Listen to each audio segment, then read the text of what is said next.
Let's start on the continent. Is Africa rising? Africa is rising. If you are a very keen observer, you can begin to see that Africa is rising. I say that because there are certain things that have happened in the recent past which demonstrate that Africa and African leaders have realized that certain architecture must be put in place. Agenda 2063 is such architecture. I can see the reformation of the African Union, which is being led by President Paul Kagame, and the engagements that Africa has with the rest of the world are beginning to suggest to me that Africa recognizes that she must begin to take leadership and to define her own agenda even as she engages with the world. It is not going to be rapid development, it is not going to be dramatic, it is slow and painful because there are a lot of headwinds, and that is what we must work to reduce in order to ensure that that rise is a lot more dramatic to match the needs of the people of Africa. Let's look at the recent development. All our leaders going to Beijing, China, attending this FOCAC meeting. Some people are saying, why go to China? Why not have this meeting on the continent? And this is a clear sign that China's intention is to colonize the continent. What's your response? I'm one of the people who has actually been saying that, it is wrong for that meeting to have been held in Beijing. But the old saying is that he who pays the piper calls the tune. I would have been very happy if that meeting were held in Addis Ababa, Ethiopia, and there was a Chinese delegation so that the plight of Africa and the needs of Africa are discussed on the African continent.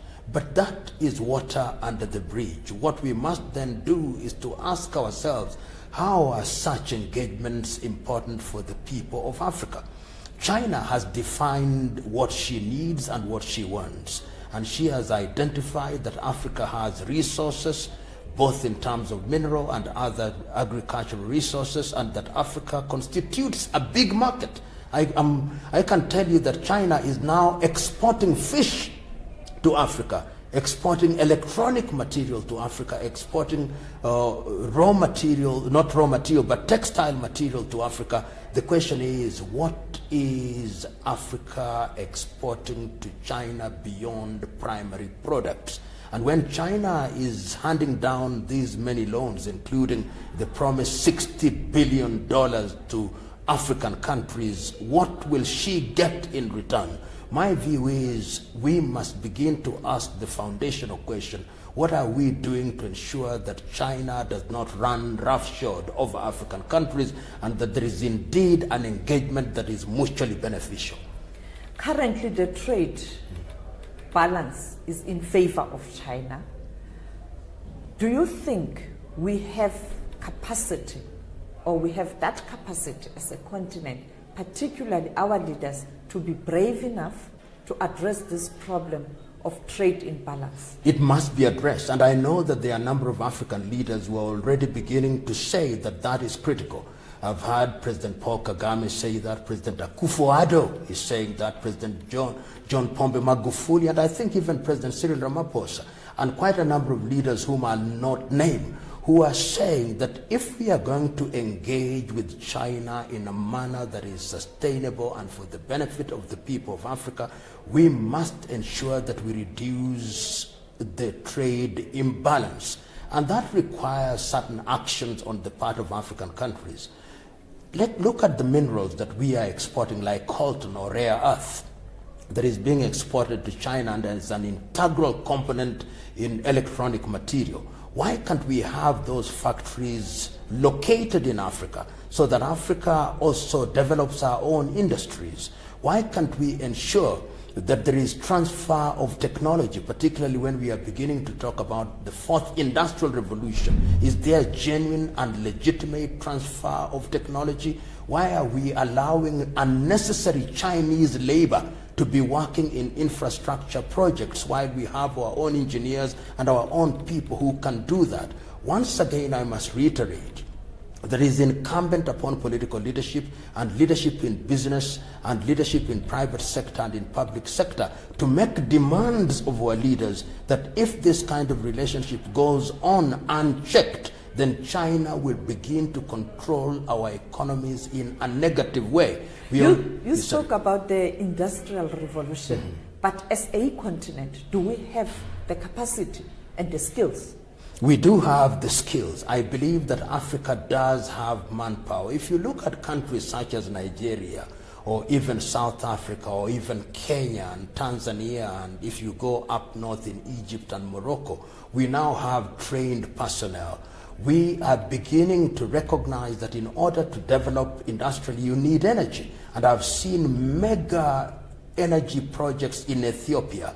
I've seen major projects in Egypt and in Morocco. We need to see more, for example, in the Democratic Republic of Congo through the Inga Dam and even down here in South Africa. If you have energy, then you can begin to talk about industrialization. But if you don't have energy, and progressively, another important thing that we are going to require is water.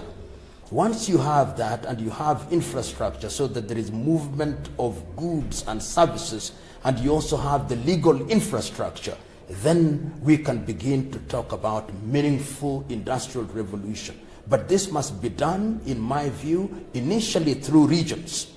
So that within SADC, I believe that South Africa is the anchor economy. And once you have that, you go to West Africa, you have Nigeria and Ghana as the anchor economy. One can also talk about Senegal and Cote d'Ivoire to a certain extent. You come to East Africa, you talk about Kenya and, of course, Tanzania as anchor economies. You go to the Horn, you talk about Ethiopia as the anchor economy. In the Central Africa, you talk about a revived Democratic Republic of Congo as an anchor economy. Once we move regionally in that way, then you'll begin to discover that you can begin to talk about continental movement. And the other thing is, through the regional bodies, and there are many of them, you know, the SADC, the ECOWAS, the COMESA, the IGAD, the East African Community, the Central Africa, is the movement towards a single currency. And I've seen recently in Kigali, we talked about freeing the African skies so that intra-African travel is made affordable. And the other thing that I think was articulated very well by President Cyril Ramaphosa is the movement towards a single African currency, so that in the next 50 years or sooner than that, we are able to denominate our products on a currency that is African. We may call it the euro to compete with the yuan, to compete with the dollar, and to compete with other currencies, our own Afro currency. If you have all these factors conjoined, then we will be talking about an Africa that can compete in the international arena. You spoke about the intra-trade. Yes. Let's look at the oil currently. Yes. It is a crisis. You look at South Africa now, people complaining about the petrol increase. But we have Nigeria, Angola, producing oil. Why are we still importing oil from Saudi Arabia? What's the problem? You know, it is tragic. Nigeria, for example, does not have a proper functioning refinery. One would have expected that there are refineries in that part of the world. In the western part of Africa, we have Ghana producing oil. We have Gabon producing oil. We have Equatorial Guinea producing oil in the Central Africa. We have Angola that you've talked about. On this other end, we have Mozambique with the natural gas. One would have expected in an organized continent that we would be talking about piping this gas, piping the oil and piping the gas. And these are the low-hanging fruits that we can deal with. Muammar al-Gaddafi demonstrated within a very short time through Oil Libya that you could, in a manner of speaking, start from the oil wells through to the oil pumps through state intervention. And going forward, these are the kind of conversations that one would want to see being undertaken at the African Union. How do we use our resources so that we don't have Nigeria exporting crude oil and importing refined oil with all the byproducts being used by other civilizations? These are urgent issues. These are the issues that Africa ought to be preoccupied with. How are we going to use the gas? If you know, Mozambique now has a lot of gas, Tanzania has a lot of natural gas, but who is involved in harnessing all these? If it is not the Chinese, it is the French, and they are serving their own interests, not our interests as a continent. The sooner we recognize through political leadership that we must take charge of our interests, the safer we are. Ali Mazrui of Kenya used to say, and I agree with him, that the tragedy of Africa is that Africa produces what it does not consume and consumes what it does not produce. The time has come that we must consume what we produce and trade on the balance or the excess that we want to use to acquire other products. What I have observed during that meeting in Beijing, it looks like their relationship has been taken to a level of including peace and security. What does that mean? Because previously it was about trade. You know, China, in its own very subtle way, wants to be a world power to rival the United States of America. And you can see that right now they have, I think they have military installations in Djibouti.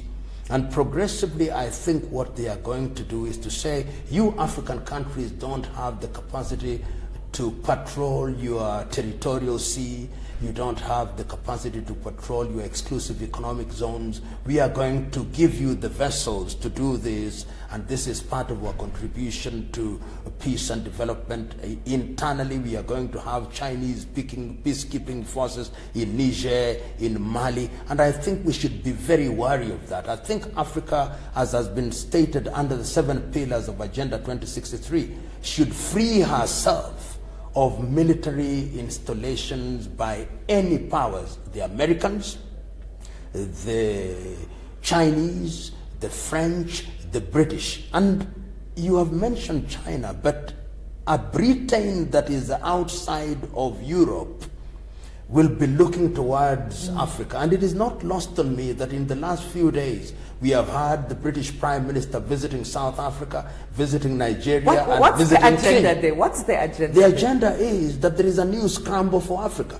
And they are worried that China is getting a foothold, and in order to ensure that that foothold does not quite exclude them, we've got to renew our interest by appealing to our association. You'll see them talking about strengthening the Commonwealth. You'll see the French President Macron visiting Cote d'Ivoire and Senegal and said our camaraderie and our brotherhood as people who belong to one Commonwealth. And you've seen Angela Merkel recently. So there is a new scramble for Africa, but it's not as blatant as it was in those early years.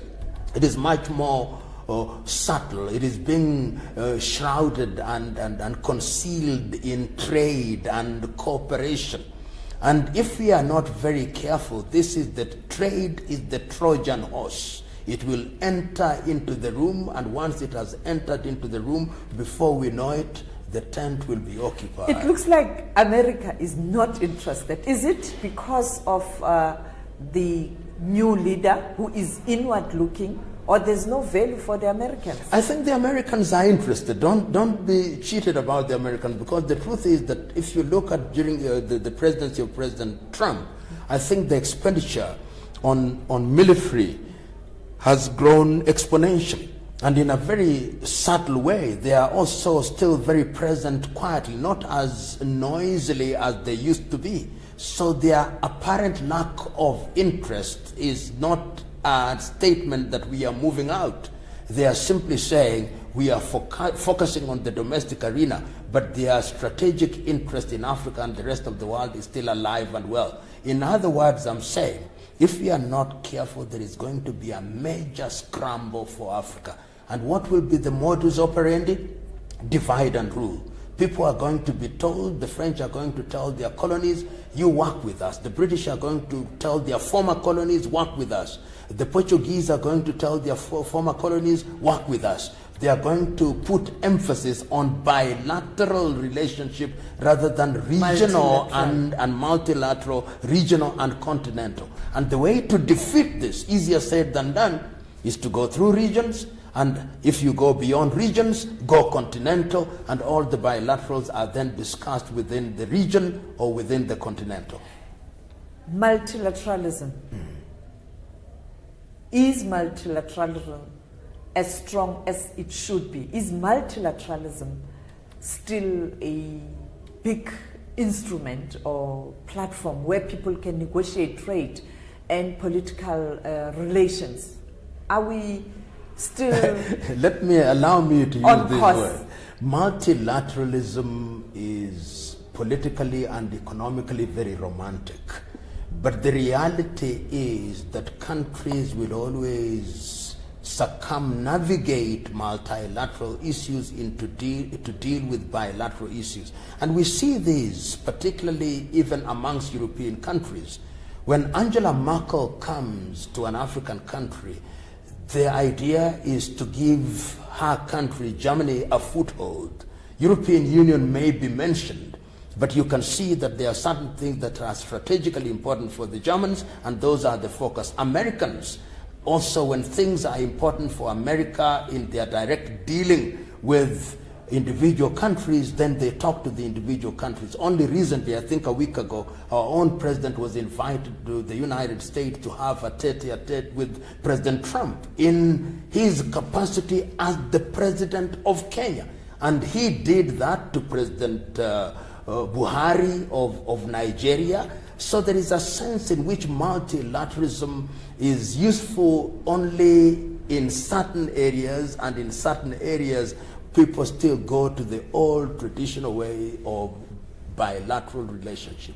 But Africa must know that it's through bilateral relationship that Africa has been undermined, because we are weak and have no capacity to negotiate as individual countries, particularly when we are dealing with giants such as European Union, or giants such as Germany or the United States or China. Our salvation lies in our unity and in our working together as a single unit, but not forgetting our diversity and the specificities and particularities of our individual countries. Let's turn to individual regions. Let's look at SADC, Zimbabwe. Is there hope? I think there is hope. I think there was need to have a change. Some will say that it's a mere change of guard.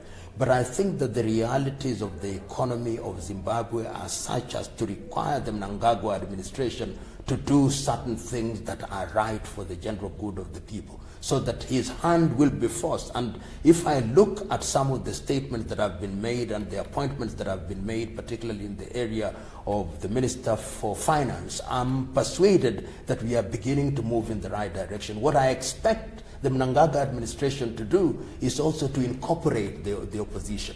I think this administration should be seen as a transition administration, and a government of national unity can be put together so that somebody like the former presidential candidate Chamisa and his group are also included, because Zimbabwe's economy is in the high dependency unit, and it needs all the political oxygen that can be marshaled for it to be revived, so the agriculture is revived, so that the mining sector is revived, so that the unemployment situation is dealt with. And I believe that Zimbabwe is on the mend. It is not going to be immediate, it is not going to be dramatic, and people have got to be vigilant, and I think that the SADC region ought to be useful in pushing them in that direction. And in this regard, the government of President Cyril Ramaphosa is going to be very critical, because it is the single biggest economy in this region.